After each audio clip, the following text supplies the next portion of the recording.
Welcome to day 3 of the Spring Seasonal Reset Challenge. I can't wait to dive into this topic today, all about recharging.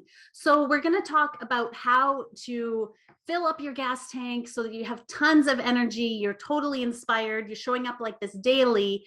This helps make your dreams, your goals, your visions for the next 90 days come together with ease, excitement, and passion. So if you're interested in hearing my tips on how to create that today, stay tuned and I'll walk you through the 3 questions that I have for you to check that all out.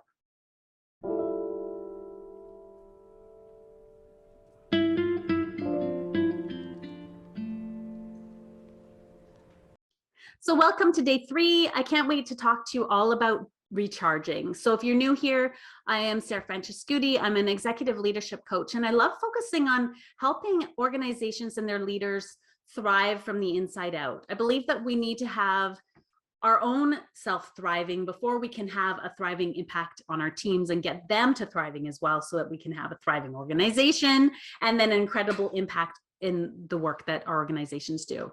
So if you're catching today's video first, you haven't seen the first 2 videos, I'll link them below so you can check them out.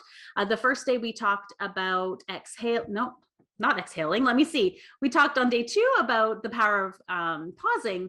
Day 1, we actually talked about alignment and how important those things are. And so I've built these to be actually built on each other. So if you haven't watched those videos, you might want to check those out first. And then if you don't have the workbook yet, I'll link that below as well. So you can follow along. You can print off the workbook and use it for journaling pages, or you can just journal in your notebooks or write on a scrap piece of paper, or even just listen, whatever works for you. So today about recharging. The reason why I want to talk about this is because this is now how we add more fuel, rocket fuel to your goals, to your day-to-day actions, so that you are showing up at your thriving self every day. So this is where things start to get pretty exciting. So the first step I want to encourage you to do is to do an energy audit, to look at what is on your daily or your weekly kind of schedule. What activities do you deal with every day in your leadership role, in your work, in your personal life, all of the different pieces, and look at whether it drains you or it energizes you, and give it a number. So does it energize you with a +1? Does it energize you with a +5 or 10 even? Or does it drain you? Is it a -1 but perpetual drain, like a drip, like a faucet? Or is it maybe a -5 and it's a pain, but it only happens once a month? And I find by looking at this audit aspect of what's going on in your day-to-day life, you can be empowered then to do something about it. So perhaps you have a really long meeting once a month and you can't get rid of it. It's important that you do it. Maybe it's your meeting. Maybe you can shift up the energy of the meeting if it's something that you run, and make it shorter or maybe more energizing instead of draining. Or perhaps it is not something that you have influence over, but you can maybe set up the rest of your day to offset that so that you aren't draining yourself before you even get into this big meeting, for example. Or maybe the evening after that big day, you do some extra self-care. And so by taking that sort of awareness of what energizes and what drains you, you can be really empowered in how you manage your energy. And the energy piece is so crucial to then how you show up every day, how your mindset is every day, how you interact with others every day, and then your impact in the world, the impact in your organization and your teams. It's massive if you can master this piece. The other piece is looking at what energizes you. So maybe a walk in nature. It's springtime right now. It's beautiful outside right now. I've got beautiful cherry blossoms blooming and daffodils out there. And so a walk outside will energize me hugely right now because the weather is amazing. Whereas maybe a cup of tea might give you a little bit of a reset, a little bit of a re-energization, but not as much as maybe, I don't know, a great weekend away with family, or a fun drive out to the beach or something, whatever it's going to be for you. So understanding what that is can be huge. So that's the first one, is the energy audit. The second piece is around looking at what items you are tolerating And so I'd recommend doing 5 to 10 items that you're tolerating right now and write them out. You probably can come up with a few.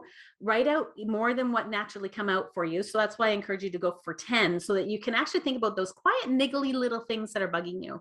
One for me right now that is a bit of a bother is just off to the side of my desk here. I have this beautiful office, but I have a pile of cords, and I can't see them when I'm sitting at my desk, but when I come into my office every day, they're just ugly, and so that is one thing I'm tolerating right now that I want to improve. It's a minor issue. It's not functionally a problem, but it's visually kind of unpleasant, and it's just kind of on the quiet edge of my awareness that's sort of nagging at things. Maybe you have a bunch of personal admin that's been sitting on your to-do list that you've been tolerating it. You kind of putting it off to the side, but not dealing with it.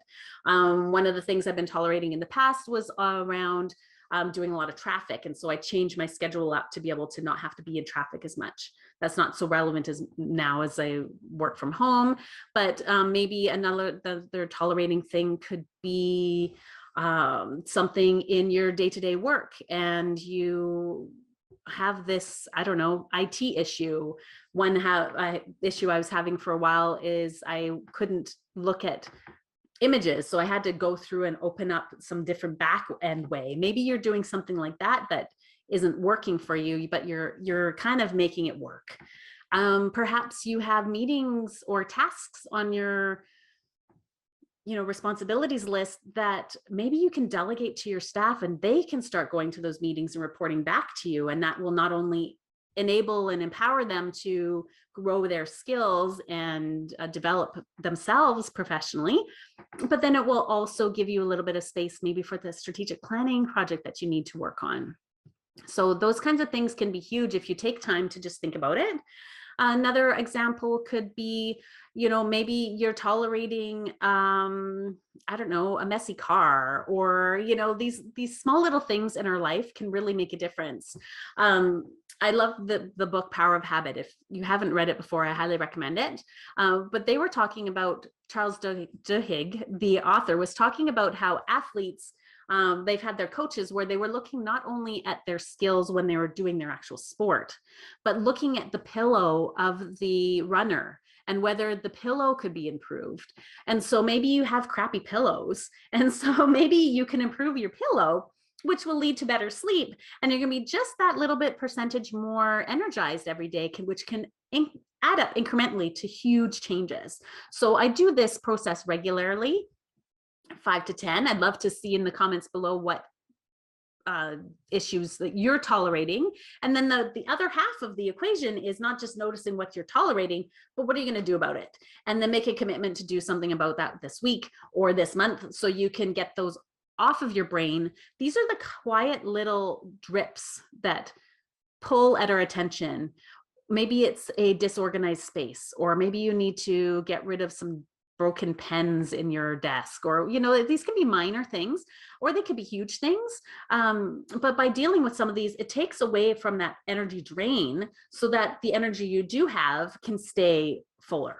So this is a huge piece as well. And then the third one is a fun activity that I love to do regularly, is doing a confidence inventory, or taking time to celebrate. So I'll give you two choices here today.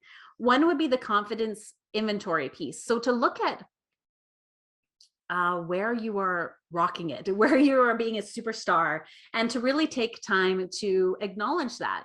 So whether that is saving, a thank you card, or maybe it is some feedback that you got from your colleagues or a manager or a client, and collecting them and allowing yourself to actually acknowledge these compliments that you received, or looking at specifically your achievements and really taking time to acknowledge those, not just at performance evaluation time, but to look at those regularly and create an actual collection so that you can see the amazing impact that you're having in the world. I know that it can be easy as high achievers to look at the next thing, to already see, where you're going to be growing into next. But the problem about that is often we forget to acknowledge and see the things that are already awesome that we're doing right now or we have done. And so this is a massive piece. I work on my one-to-one clients with this, getting this piece sorted. The other aspect around it, which you could do both if you want to be supercharged, this is like kind of rocket fuel stuff here for your energy, would be the confidence inventory and confidence kind of collection, as well as the idea around celebrating regularly. So this is important, not just for yourself, but for your personal life and your family and friends, as well as for your teams that you lead. It's taking time to celebrate regularly. And so just like I've said with the confidence piece, you know, it can be easy to just focus on what needs to be fixed or what can be improved or where we want to grow next or our next big goal.